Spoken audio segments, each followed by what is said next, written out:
Hi there, my name is Rick Barker. I am former manager at Taylor Swift, founder of the Music Industry Blueprint, co-authored the book, The $150,000 Music Degree, and recently joined forces with Dave Kuzek, who was the founder of Berklee Online, the world's largest online music school, now the world's largest music school.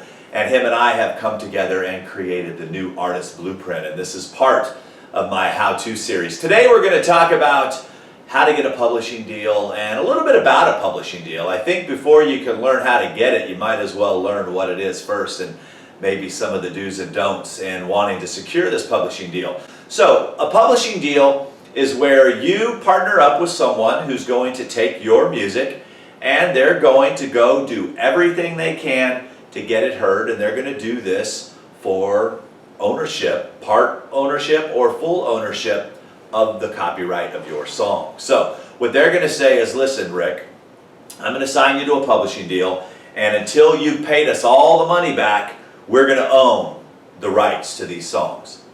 Well, that's kind of scary for some people, thinking that you've just given up the rights to your songs. So there's also co-pub deals where you get to keep a little and they get to keep a little. But those co-pub deals are getting harder to get because it takes longer now to make money. It used to be in the good old days, everyone would get a radio song, everyone was rolling in the bucks, making tons of money. Now the pennies are getting smaller, and some places, you know, certain streaming isn't paying the songwriters, some streaming's only paying the record companies. There's so much stuff, it's like the Wild West out there. Everyone's kind of holding on to what they have. So it's getting harder and harder to get these publishing deals. But let's talk about that.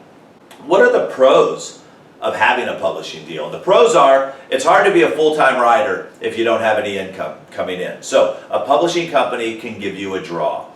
A publishing company can also give you a staff that has relationships, song pluggers. Sometimes it can make you feel validated as a songwriter because you have a publishing deal. It can give you relationships that you might not have had. But remember, like I said, everything's a loan.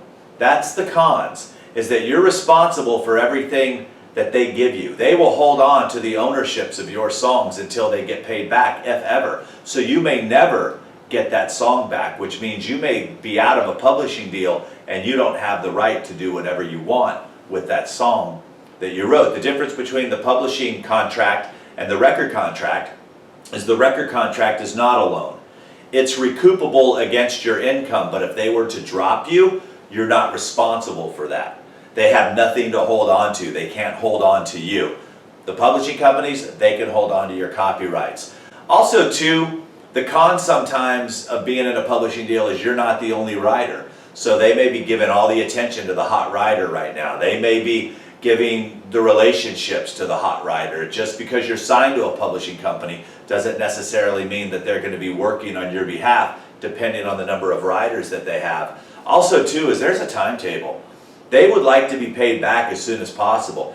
It takes a long time for songs to go up the charts right now. It takes a long time to even get those relationships to be able to get songs on records. And since records aren't selling as much anymore, that money is not necessarily there. So it's making it harder and harder and harder. So that means, how are you going to pay them back for the money that they're investing in you? Well, they want to know the answers to that too. So they're going to sit back now, and some of them are going to watch.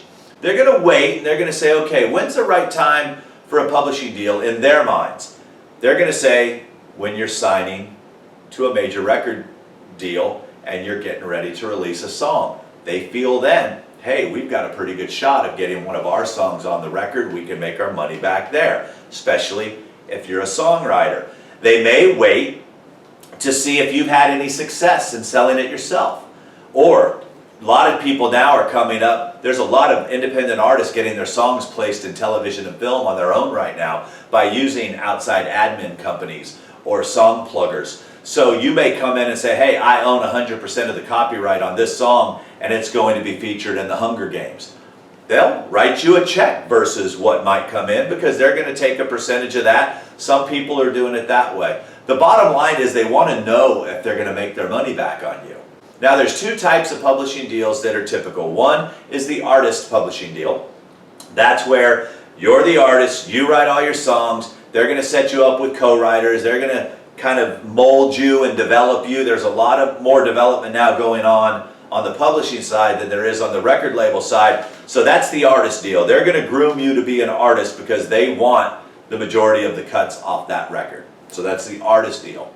Then there's the staff writer. The staff writer is someone who's writing for everyone else. There's some fantastic staff writers in town. Dallas Davison, Hillary Lindsay, Rodney Clausen. You know, these are folks that aren't artists. They don't want to be artists. They all had chances to be artists. Some of them turned it down. But they're writing the hits right now that are getting pitched to the record companies, presented to the artist. And if you drive up and down Music Row, you're going to see big old banners all over the place congratulating folks on their #1. Basically, each banner should be spread out and said, thank you. We just made, you know, $250,000 to $500,000. We appreciate it. That's ultimately what the publishers want, is you to be able to get hits on the radio. That's still the biggest payday for everyone right now, are the songs on the radio. So sit back and take a look at your situation. I always tell people, hold on to your publishing for as long as you can. My buddy Cliff Goldmacher wrote a fantastic article, The Pros and Cons, and I'll share that link with you below. I'll also give you some links to some great songwriting resources, because ultimately it all starts with the song. If your songs aren't good enough, you're not going to get a publishing deal. You need to stay self-published. You need to understand that they're making loans. They would like to be paid back, and if you don't have a tool to do that, you're not a good candidate.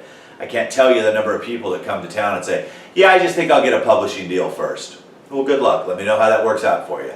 Easier said than done sometimes. So I want to give you all the tools that you can use to put yourself in a position to hopefully get that publishing deal that's right for you. So if you would like more information on the music business, I've got other great videos for you to see. Also, I'd like to give you, as my gift to you, our 2 free books. One's from me and one's from Dave Kuzak. All you have to do is log on to my website, musicindustryblueprint.com, click on the link, grab the books, and I will see you in the next video. Ciao.